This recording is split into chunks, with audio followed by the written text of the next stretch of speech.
Hello అండి, welcome to our channel. ఈరోజు వీడియోలో వచ్చేసి ప్లమ్ కేక్ రెసిపీ అండి. ఇది ఓన్లీ క్రిస్మస్ టైంలోనే కాకుండా నార్మల్ టైంలో కూడా మనం కప్ కేక్స్ చేసుకుంటాం కదా, ఆ ప్లేస్లో దీన్ని ట్రై చేయండి. చాలా టేస్టీగా ఉంటుంది. అలాగే డ్రై ఫ్రూట్స్ మొత్తం మనము నట్స్ అలాగే అన్నీ వేస్తాం కాబట్టి చాలా బాగుంటుందండి. పిల్లలకు కూడా చాలా హెల్దీ. డ్రై ఫ్రూట్స్ అలాంటివి తిన్న పిల్లలకైతే ఇలా ట్రై చేసి పెట్టండి. వీడియో అయితే ఎక్కడ స్కిప్ చేయకుండా చూడండి. ఫస్ట్ దానికోసం మనం డ్రై ఫ్రూట్స్ అయితే అన్ని రకాలు తీసుకోవాలండి. ఫస్ట్ దానికోసం నేను ఒక 2 టేబుల్ స్పూన్ బాదం తీసుకున్నాను. అలాగే 2 టేబుల్ స్పూన్ కాజు తీసుకున్నాను. అలాగే ఎండు ఖర్జూరం ఉంటుంది కదా, దాన్ని కూడా సన్నగా తరిగి ఒక 2 టేబుల్ స్పూన్స్, అలాగే టూటీ ఫ్రూటీ, అలాగే పుచ్చ విత్తనాలు అండ్ సన్ఫ్లవర్ సీడ్స్, చెర్రీస్ ఇవన్నీ కూడా ఈక్వల్ క్వాంటిటీలో తీసుకోవచ్చండి. లేదంటే మీకు ఎక్స్ట్రా కూడా తీసుకోవచ్చు. అలాగే ద్రాక్ష, బ్లాక్ ద్రాక్ష ఉన్నా కానీ వేసుకోవచ్చు. నెక్స్ట్ ఆరెంజ్ జ్యూస్ అండి. ఇది పల్పీ ఆరెంజ్ మనకి బయట దొరుకుతాయి కదా, దాన్ని అయితే నేను ఒక కప్ తీసుకున్నాను. మ్యాక్సిమం కొంతమంది ఇంట్లో ప్రిపేర్ చేసి కూడా వేస్తూ ఉంటారు, కానీ అలా వేయొద్దండి. ఎందుకంటే మనకి చేదొచ్చే అవకాశాలు చాలా ఎక్కువ ఉంటాయి. సో దీన్ని అయితే మనం ఇలాగా కాసేపు అయితే పక్కన ఉంచేసుకోవచ్చు. నెక్స్ట్ దాంట్లోకి మనము షుగర్ సిరప్ అనేది రెడీ చేయాలండి. హాఫ్ కప్పు షుగర్ తీసుకుంటున్నాను. అంటే ఫుల్ కప్పు మనం 1 కప్పు మైదా తీసుకుంటే 1 కప్పు షుగర్ తీసుకోవాలి. కానీ ఇప్పుడు మాత్రము హాఫ్ కప్ మాత్రమే క్యారమలైజ్ చేసుకోవాలి. మిగతా హాఫ్ కప్ మళ్ళీ నెక్స్ట్ రెసిపీలో మనమైతే వేస్తామండి. నెక్స్ట్ చూస్తున్నారు కదా, క్యారమలైజ్ అనేది మనము కదపకూడదండి. ప్యాన్లో షుగర్ వేసిన తర్వాత అలానే ఉంచాము అంటే గరిట్ లాంటివి ఏమి పెట్టకుండా కొంచెం కొంచెంగా క్యారమలైజ్ అవుతూ వస్తుంది. జస్ట్ ఇది ఇలాగా మొత్తం కరిగిన వెంటనే మనం హాట్ వాటర్ హాఫ్ కప్ అనేది ఇలాగా వేసుకోవాలండి. చన్నీళ్ళు వేస్తే గడ్ల గట్టిపోతుంది. సో చన్నీళ్ళు వేయకుండా ఇంకొక పక్కన మనము హాట్ వాటర్ అనేది వేడి చేసుకొని తెరిలిన వాటర్ మాత్రమే యాడ్ చేయాలి. నెక్స్ట్ దీన్ని మొత్తం ఇలాగ కలుపుకున్న తర్వాత గ్యాస్ అయితే కట్టేసుకోవాలండి. అంటే గట్టి పడకూడదు, పాకంలాగా రాకూడదు, వాటరీగానే ఉండాలి. నెక్స్ట్ ఇది నట్మెగ్ అండి.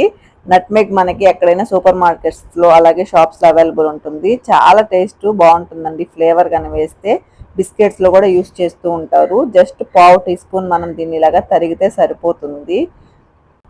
ఫ్లేవర్ అనేది ఇంక్రీజ్ అవుతుందండి. ఇదైతే స్కిప్ చేయొద్దు, ఖచ్చితంగా వేయండి, చాలా టేస్టీగా ఉంటుంది. నెక్స్ట్ ఒక మిక్సీ జార్ తీసుకొని మిగతా హాఫ్ కప్ షుగర్ అన్నాను కదండి, అదైతే ఇప్పుడు వేసుకోవాలి. నెక్స్ట్ 2 చెక్కలు, 2 యాలకులు, అలాగే 2 మొగ్గలు వేసుకోవాలి. అలాగే 1 ఇంచు సొంటి పొడి వేసుకున్నానండి. అంటే సొంటి ఉంటే సొంటి వేసుకోండి, నా దగ్గర పౌడర్ అవైలబుల్, సో అది వేసుకున్నాను. అలాగే పావు కప్పు రీఫైండ్ ఆయిల్, ఏది ఫ్లేవర్ లేని ఆయిల్ అయితే మనం తీసుకోవాలి. కేక్ ఎలా తీసుకుంటామో సేమ్ అదే మెజర్మెంట్స్ అయితే ఉంటాయండి. నెక్స్ట్ మనం పేస్ట్ లాగా ఇలాగ ప్రిపేర్ చేసుకున్నాం కదా, ఒక బౌల్లోకి అయితే తీసుకోవాలి. మీకు ఇలాగ పేస్ట్ లాగా రావట్లేదు అంటే కొంచెం ఒక 2 టేబుల్ స్పూన్స్ అలాగా మిల్క్ కూడా యాడ్ చేయొచ్చండి. నెక్స్ట్ మనం ప్రిపేర్ చేసుకున్నాం కదా ముందుగా డ్రై ఫ్రూట్స్, అదంతా కూడా మనం దాంట్లో మిక్స్ చేసేసుకోవాలి, కలుపుకోవాలన్నమాట. కట్ అండ్ ఫోల్డ్ మెథడ్లో కలుపుకుంటే కొంచెం బాగుంటుంది అనమాట కేక్. ఈ వీడియో నచ్చితే ఖచ్చితంగా లైక్ చేయండి, షేర్ చేయండి అండ్ సబ్స్క్రైబ్ కూడా చేసుకోండి. నెక్స్ట్ షుగర్ సిరప్ మనం ప్రిపేర్ చేసుకున్నాం కదా, అది చల్లారనివ్వాలండి. చల్లారిన తర్వాత మొత్తం మనము దీంట్లో వేసేసుకోవాలి. వేడిగా ఉన్నప్పుడు లేదా మరీ కూల్గా ఉన్నప్పుడు దేన్ని కూడా బేకింగ్లో యూజ్ చేయకూడదండి. నెక్స్ట్ ఇలా ఒక జల్లెడ పెట్టుకొని 1 కప్ మైదా చెప్పాను కదా, ఇప్పుడు 1 కప్ మైదా అయితే వేసుకోవాలి. 1 పించ్ సాల్ట్ వేసుకోవాలి. అలాగే 1 spoon baking powder, half tea spoon baking soda వేసుకోవాలండి. తర్వాత వీటన్నిటిని కూడా జల్లించుకోవాలి. Next 2 table spoons cocoa powder కూడా యాడ్ చేయాలండి దీంట్లోనే. కోకో పౌడర్ వేయడం వల్ల మనకి చాక్లెట్ ఫ్లేవర్ వస్తుంది కదా, చాలా బాగుంటుంది. అలాగే కలర్ కూడా చాలా బాగుంటుంది అనమాట. చాక్లెట్ కలర్లో వచ్చి కేక్ అనేది టేస్ట్ ఇంక్రీజ్ చాలా అవుతుంది. నెక్స్ట్ దీన్ని మొత్తాన్ని కూడా మనం ఇలాగా కట్ అండ్ ఫోల్డ్ మెథడ్లోనే మిక్స్ చేసుకోవాలి అండి. బ్యాటర్ని ఎప్పుడు కూడాను మనకి తిక్కుగా ఉండాలండి. కేక్ లాగా పల్చగా అయితే అస్సలు ఉండకూడదు. ప్లమ్ కేక్కి మనకి లోపలంతా అసలు సరిగా బేక్ అవ్వదు. నెక్స్ట్ కేక్ పొంగడానికి మనం దీంట్లో ఏమీ యూజ్ చేయం కదండి, సో దానికోసం అయితే మనం ఖచ్చితంగా వెనిగర్ కానీ లేదంటే లెమన్ కానీ యూజ్ చేయాలి. ఇప్పుడు నేను వేసింది అయితే వెనిలా ఎసెన్స్ అండి. 1 టీ స్పూన్ వెనిలా ఎసెన్స్ వేసాను. లాస్ట్లో వెనిగర్ 1 టీ స్పూన్ మనం యాడ్ చేయాలండి. అదైతే క్లిప్ మిస్ అయింది, నేను యాడ్ చేశాను. వెనిగర్ అవైలబుల్ లేదంటే నిమ్మరసం అయినా సరే 1 స్పూన్ అయితే ఖచ్చితంగా వేసుకోండి. నెక్స్ట్ ఇదైతే కప్ కేక్ లైనర్స్లో కూడా నేను వేస్తున్నానండి, ఎందుకంటే పిల్లలకి చాలా ఇష్టం కదా కప్ కేక్స్ అంటే. సో కేక్ అనేది తినకపోయినా కప్ కేక్ లాగా కానీ ఇచ్చాము అంటే అది ఎలా ఉన్నా కానీ తింటారనమాట, చూసుకోరు. టేస్ట్ అయితే చాలా బాగుంటుందండి. రెగ్యులర్గా కేక్స్ అన్నీ ఎప్పుడు తింటూ ఉంటాం, కానీ ప్లమ్ కేక్ టేస్ట్ అయితే అసలు రాదండి, అంత బాగుంటుంది కేక్స్లో ప్లమ్ కేక్ అనేది.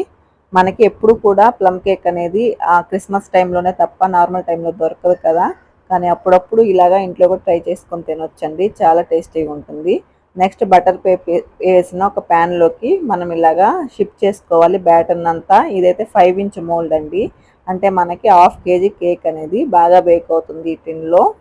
నెక్స్ట్ గ్యాస్ మీద చేసుకోవాలనుకుంటే 10 మినిట్స్ ప్రీ హీట్ పెట్టుకొని తర్వాత 40 మినిట్స్ మీరైతే లో ఫ్లేమ్లో చేసుకోవచ్చండి, చాలా చక్కగా బేక్ అవుతుంది. అలాగే ఓవెన్లో అయితే 180 డిగ్రీ సెంటీగ్రేడ్ దగ్గర 40 మినిట్స్ బేక్ చేస్తే ఇంత పర్ఫెక్ట్గా అయితే బేక్ అయిపోయిందండి. చూస్తున్నారు కదా కలర్ కూడా ఎంత బాగుందో. మనకి కోకో పౌడర్ వేయడం వల్ల యూజ్ ఏంటంటే అదేనండి, చాలా బాగా పొంగుతుందన్నమాట కేక్. అలాగే కలర్ కూడా చాలా బాగా వస్తుంది. ఇదైతే మా ఫ్రెండ్స్ ఒకరు తెలిసిన వాళ్ళు అడిగారండి ఇంట్లో తినడానికి కావాలనేసి, సో దానికోసం నేను చేశాను. కేక్ అయితే ఇలాగే ఇచ్చేద్దాము అనుకుంటే పిల్లలు ఊరుకోలేదు, అంటే వీడియోస్ కోసం చేసిన ప్రతిసారి కట్ చేస్తాను కదా, సో వాళ్ళు దానికి అలవాటు పడిపోయి కట్ చేస్తావా లేదా అనేసి అనడం జరిగింది. సో దానికోసం నేను కట్ చేసేసి పీసెస్ లాగా పెట్టి పంపించడం జరిగింది. టేస్ట్ అయితే చాలా బాగుందండి, మీరు కూడా ట్రై చేసి నాకు పిక్చర్ అయితే పెట్టండి. చూసి వదిలేయకుండా ఒక లైక్ అయితే చేయండి. Thank you.